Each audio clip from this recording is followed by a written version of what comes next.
नमस्कार। सूचना एवं जनसंपर्क विभाग की प्रस्तुति हिमाचल बुलेटिन में आपका स्वागत है। पेश है आज के समाचार। कॉन्फेडरेशन ऑफ इंडियन इंडस्ट्री द्वारा आयोजित changing landscape of Indian pharma sector विषय पर आज शिमला में आयोजित वेबिनार की अध्यक्षता मुख्यमंत्री श्री जयराम ठाकुर ने की।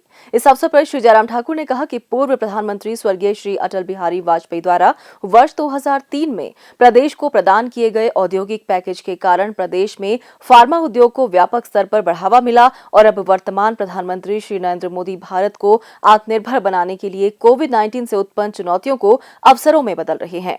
उन्होंने कहा कि प्रदेश को बद्दी में एशिया का सबसे बड़ा फार्मा हब होने का गौरव प्राप्त है, जिसका श्रेय प्रदेश में कार्यरत फार्मा कंपनियों को जाता है। कोविड महामारी के नियंत्रण में हिमाचल की महत्वपूर्ण भूमिका रही है और इस दौरान प्रदेश ने पूरे देश के साथ-साथ विश्व के 30 देशों को भी दवाई पहुंचाई है। श्री जयराम ठाकुर ने कहा कि प्रदेश सरकार राज्य को बल्क ड्रग फार्मा मिलने की उम्मीद कर रही है। प्रदेश में उद्यमियों को पर्याप्त भूमि की उपलब्धता, अतिरिक्त बिजली आपूर्ति, निवेश अनुकूल नीतियां आदि जैसे विभिन्न प्रोत्साहन प्रदान किए जा रहे हैं, जो निवेशकों को कहीं और नहीं मिल सकते हैं। मुख्यमंत्री ने कहा कि राज्य सरकार ने भारत सरकार की बल्क ड्रग पार्क योजना के तहत सक्रिय रूप से बोली लगाई है और जिला ऊना में 1405 एकड़ भूमि पर इस पार्क की स्थापना के लिए 1190 करोड़ रुपए की परियोजना का प्रस्ताव भेजा है। लगभग 8,000 करोड़ रुपए के निवेश से 50,000 करोड़ रुपए का कारोबार सुनिश्चित होगा। यह पार्क राज्य के लगभग 15,000 युवाओं को प्रत्यक्ष रोजगार भी प्रदान करेगा। श्री जयराम ठाकुर ने कहा कि राज्य में सक्रिय फार्मास्यूटिकल उत्पादन के कारण देश की निर्भरता अन्य देशों पर कम हुई है। प्रदेश सरकार ने केंद्र को सोलन जिला के नालागढ़ क्षेत्र में 265 एकड़ भूमि पर 261 करोड़ की लागत से चिकित्सा उपकरण पार्क स्थापित करने का प्रस्ताव भेजा है। इससे लगभग 4,000 से 5,000 करोड़ रुपए का निवेश सुनिश्चित होगा और लगभग 20,000 करोड़ रुपए का कारोबार होने के साथ साथ लगभग 10,000 लोगों को रोजगार के अवसर उपलब्ध होंगे। उन्होंने कहा कि यदि प्रदेश सरकार के यह दोनों प्रस्ताव सफल होते हैं तो इससे न केवल प्रदेश बल्कि देश में भी फार्मा क्षेत्र को अत्यधिक लाभ होगा। मुख्यमंत्री ने कहा, हमारा जो है फोकस जो है वो फार्मा सेक्टर पर, इस इंडस्ट्री पर पूरे देश भर में ही नहीं पूरी दुनिया भर में बढ़ा है, इसमें दो राय नहीं। और इसलिए अभी जो केंद्रीय बजट हमारा प्रस्तुत हुआ, उस बजट में भी आप सबने देखा होगा कि सबसे बड़ा इंक्रीज अगर किसी सेक्टर में अगर इस बजट में, केंद्रीय बजट में हुआ है तो वो हमारा हेल्थ सेक्टर है, जहां 137% का इंक्रीज उसमें हुआ है, जो कि अपने आप में ऐतिहासिक है। हिमाचल प्रदेश में हम जो है वो इंडस्ट्रियल सेक्टर में, जो खासतौर से हमारा जो फार्मा का सेक्टर है, उसमें जो इश्यूज आते हैं, जिन बातों का जिक्र यहाँ पर कर रहे थे, अभी जो पोल्यूशन कंट्रोल बोर्ड की ओर से जो है क्लियरेंसेस से संबंधित जो बात कही गई है कि एक निर्णय केंद्र सरकार ने इस प्रकार से इस दिशा में लिया है, वो बहुत महत्वपूर्ण होगा, क्योंकि इन सारी क्लियरेंसेस की वजह से सारे प्रोजेक्ट्स हमारे डिले भी होते हैं और उसमें कामकाज करने में भी जो कठिनाइयां आती हैं, इस प्रोसेस को और सरल करने की आवश्यकता है, क्योंकि ईज ऑफ डूइंग बिजनेस आदरणीय प्रधानमंत्री जी का बहुत दिल के करीब का विषय है।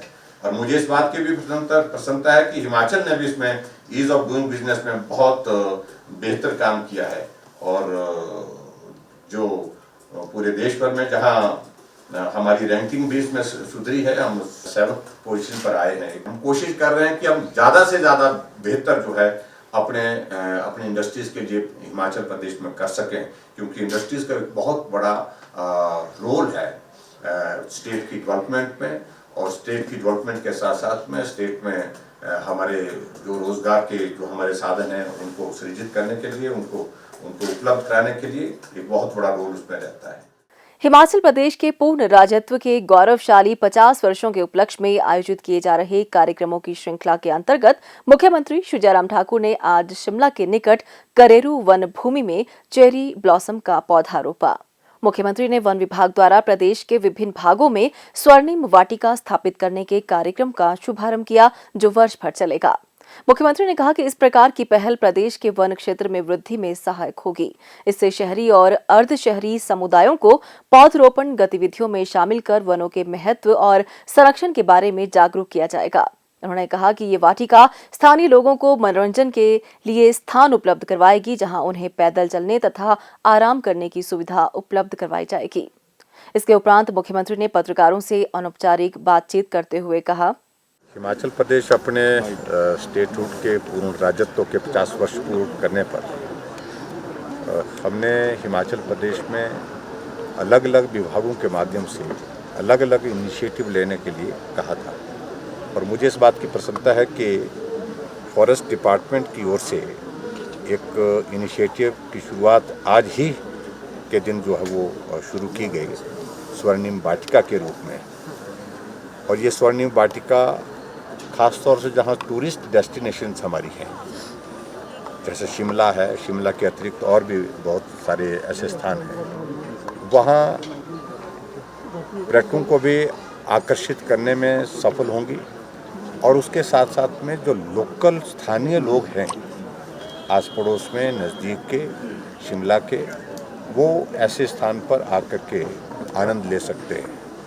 और इसमें ख़ास तौर से जहाँ तक शिमला की बात है, यहाँ पर हम जो प्लांट्स यहाँ पर लगा रहे हैं, वो प्लांट्स जो है वो सुंदरता की दृष्टि से अपना योगदान देंगे। और उसमें फूल लगेंगे, अलग अलग स्पीसीज़ हैं जिनको यहाँ पर लगाया जा रहा है। ये पूरे दूर से जो है वो एक आकर्षण का एक केंद्र बनेंगे। और पिंक थीम के साथ यहाँ पर इसकी शुरुआत की गई है। और इसके लिए फॉरेस्ट डिपार्टमेंट को मैं बधाई देता हूँ। और हिमाचल प्रदेश के सभी विधानसभा क्षेत्र में इस इनिशिएटिव को आगे बढ़ कर के हमने काम करने के लिए प्लान किया है। और उसमें कॉस्ट जो है बहुत ज़्यादा नहीं, थोड़ी कॉस्ट उसमें लगेगी, लगभग 2.5-3 लाख के लगभग इसमें एक वाटिका जो बनेगी, स्वर्णिम वाटिका बनेगी, उसमें ये खर्च आएगा। मैं समझता हूँ कि जो इस शिमला के जो लोकल लोग भी, लोकल के साथ टूरिस्ट भी इस डेस्टिनेशन का लाभ लेंगे। मुख्यमंत्री श्री जयराम ठाकुर ने आज शिमला में कहा कि हिमाचल प्रदेश ने आबकारी एवं कराधान विभाग के सभी शीर्षों से जनवरी 2020 तक की राजस्व प्राप्तियों की तुलना में जनवरी 2021 में राजस्व प्राप्तियों में 38% वृद्धि दर्ज की है। पिछले वर्ष इसी अवधि के दौरान 562 करोड़ रुपए के मुकाबले इस वर्ष जनवरी 2021 तक 779 करोड़ रुपए का राजस्व अर्जित किया गया। यह सकारात्मक रुझान पिछले 5 महीनों से निरंतर प्रदेश की आर्थिक गतिविधियों में वृद्धि के संकेत दर्शा रहे हैं। मुख्यमंत्री ने कहा कि जनवरी 2021 में मूल्य वर्धित कर वैट में 119%, कराधान राजस्व में 32% और राज्य वस्तु एवं सेवा कर जीएसटी में 19% की महत्वपूर्ण वृद्धि दर्ज की गई। उन्होंने कहा कि राजस्व प्राप्तियों में यह उल्लेखनीय वृद्धि विरासतीय मामले समाधान योजना LCRS, आर्थिक गतिविधियों की बहाली, सरकार की अनलॉक रणनीति, करदाताओं द्वारा बेहतर अनुपालन और विभाग के प्रभावी प्रशासन के कारण संभव हुई है। प्रदेश में कोरोना संक्रमण की जांच के लिए आज 2460 लोगों के सैंपल लिए गए, जिनमें से 1689 लोगों की रिपोर्ट नेगेटिव पाई गई है, जबकि 767 लोगों की रिपोर्ट आना बाकी है। अभी तक 9,43,842 लोगों की जांच की जा चुकी है, जिनमें से 8,85,475 सैंपल की जांच नेगेटिव पाई गई है। प्रदेश में कुल 57,595 लोगों में कोरोना वायरस के संक्रमण की पुष्टि हुई है, जिनमें से 56,252 लोग इस बीमारी से ठीक हो चुके हैं और 359 व्यक्ति उपचाराधीन हैं। हिमाचल बुलेटिन देखने के लिए सब्सक्राइब करें YouTube channel DPR Himachal, follow करें ट्विटर @DPRHP, लाइक करें Facebook page information and public relations department Himachal Pradesh, visit करें वेबसाइट www.himachalpr.gov.in। इस अंक में इतना ही, कल फिर होगी मुलाकात, दीजिए इजाजत, नमस्कार।